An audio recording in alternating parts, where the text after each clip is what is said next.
passing through my old hometown today. I thought I'd take a look around, and nothing looked the same. Funny how everything changes. I passed by St. Joseph's Church and turned on to the alleyway leading to the chapel and stopped at the back entrance.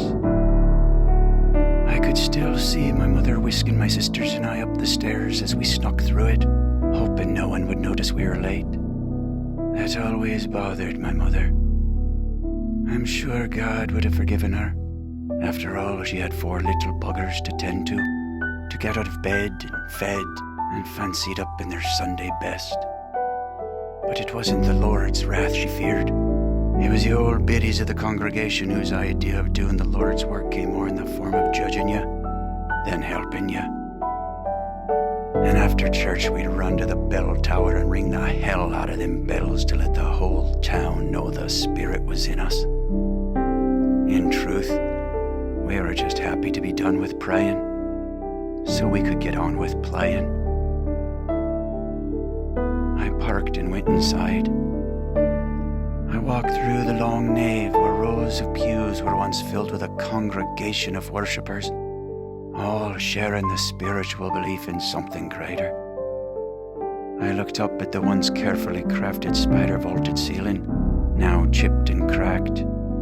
The large wooden cross with the lifelike figure of Christ nailed to it was still as haunting as it was when I first saw it as a child. Mary and Joseph on either side. Next to them, the apostles worshipping or mourning. I looked into the chapel, now more of a children's play center. I saw us all fussing there, anxious for it to be over so we could get on with ringing the bells. I made my way to the tower, and the ropes that once carried us 6 feet in the air above a crowd of cheering children from the weight of the swinging bells were now bundled and tethered to the wall, with a sign next to them saying they were in need of repairs too costly to justify. So now they just sit silent, and all that spirit is lost. I wonder if the children today even know about them. I left and walked down Main Street and stopped at the old movie theater, and it was gone, along with thousands of others across the country. Theaters that once stood tall and proud, projecting stories of our lives on screens larger than life as we all sat in the dark experiencing it together, as a sort of communal ceremony akin to religion with a spiritual belief in something greater. Who are we when that no longer matters?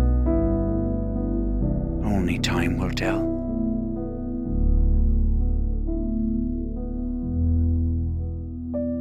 I walked next door where the old Swiss clock company used to be. A shop dedicated to the time-honored craft of clock building. A craft not only intent upon keeping time, but more importantly, proving to us all the spectacular things we can do when we take the time. I remember walking through the shop with my mother. What seemed like 1,000 grandfather clocks towered over me with the same staunch discipline and wisdom of my elders, quietly reminding me that with every tick of the clock, time is passing, so you better appreciate every second of it. And if you are lucky enough to be in there when the hours struck, chimes would fill the shop like church bells of 1,000 cities. But now even those are quiet. And it all occurred to me, it's not just the bells that are broken, it's the world. And it's time we start taking up a collection to fix it. And I say we start with the church bells and the movie theaters, so we can all get back to believing in something greater again.